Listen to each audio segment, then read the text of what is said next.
Hello students, in our last class we studied prokaryotic and eukaryotic cells. We also saw the difference between plant cell and animal cell. Let us start today's class. We are going to see the following topics: classification of organisms, cell division and microscope. What is the classification of organisms? Students, organisms are classified as unicellular organisms or multicellular organisms. Unicellular organisms are those that have only single cell in their body. For example, amoeba, bacteria, paramecium. And multicellular organisms are those which have many cells in their body. General plants and general animals, we human beings, we all are multicellular organisms. Let us take up unicellular organisms first. Unicellular organisms are those organisms which are made up of only single cell.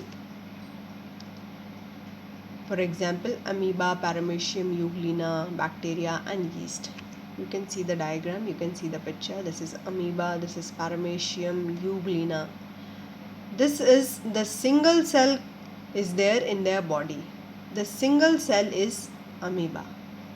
So their body doesn't have many cells, only single cell performs all the activities. Amoeba feeds on other microscopic organisms such as bacteria.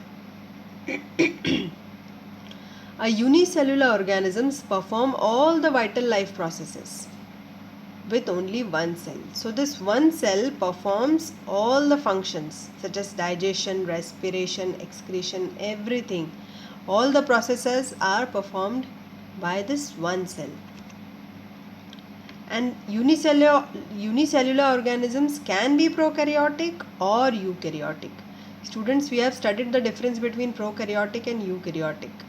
Those cells which do not have a well-defined nucleus are prokaryotes, and those cells which have well-defined nucleus or nuclear bound organelles, membrane bound organelles, they are eukaryotes. Now let us see what are multicellular organisms. All those organisms which are made up of many cells are multicellular, such as trees, grass, insects, cows, birds and we human beings. So in our body, in multicellular organisms body, there is division of labor in the cells. That means different organelles are there to perform different job. Within the cell, there are different organelles are there to do different jobs.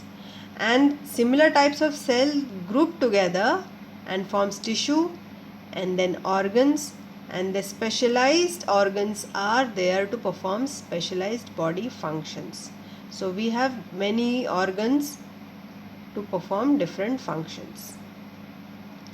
Now, the life begins as a single cell. How does life begin? Life begins with a fertilized egg. Single cell is fertilized egg. This fertilized egg keeps on multiplying and thus it increases the number of cells, and this is how development takes place. How does our body grow? With the help of cell division. Now, what is cell division? When cell divides into two, then that process is known as cell division. Cell division increases the number of cells, and this is how growth takes place in our body. You know, we are continuously growing, we are increasing in size also. How does this happen? With the help of cell division, because the cells are increasing in our body. It takes place with the help of mitosis, cell division. Now what is mitosis, cell division? This is mitosis, cell division. This is a parent cell, and this parent cell splits into two, forming two daughter cells, and this is mitosis, cell division. This continues in our body throughout our life. Cell division replicates, replaces the dead and damaged cells with the new ones. Okay. Now there is another kind of cell division which is called meiosis cell division. When cell division takes place during reproduction, at the time of reproduction, the cell division which takes place is called as meiosis, and in this The genetic material is transferred from the parent cell to the daughter cell. The genetic material is also transferred. You know, genetic material is there in the nucleus of the cell. So meiosis is a specialized form of cell division that produces reproductive cells. And what are the reproductive cells? Plant and fungal spores, sperm, egg cells, these are the reproductive cells. And this meiosis cell division involves parent cells splitting into two or more daughter cells. So the genetic material is passed from parent cell to the daughter cells, and in this way genetic material is transmitted from generation to generation. The genetic material, the genetic characters are transferred from our parents to us, from parents to children, through with the help of meiosis cell division. During meiosis, the number of chromosomes from the parent cell is reduced to half, and then they are passed on to the daughter cells. So half chromosomes you will get from one parent, either from your mother, and the half chromosomes you will get from other parent, your father. This is how meiosis cell division takes place. You will study meiosis in detail in your higher classes. Now let us take microscope. Microscope is an instrument which is used to see those objects which are very small, which we cannot see by our naked eyes. This is a compound microscope, and a common microscope which is used in laboratories is a compound microscope or light microscopes. Okay, there are some other microscopes also, such as electron microscope. It has higher resolving power, and we can see the cell organelles of a cell also with the help of electron microscopes. What are the other types of microscopes? One is compound microscope, then other is stereoscopic microscope, then is transmission electron microscope, and next is scanning electron microscope. Let us see the differences.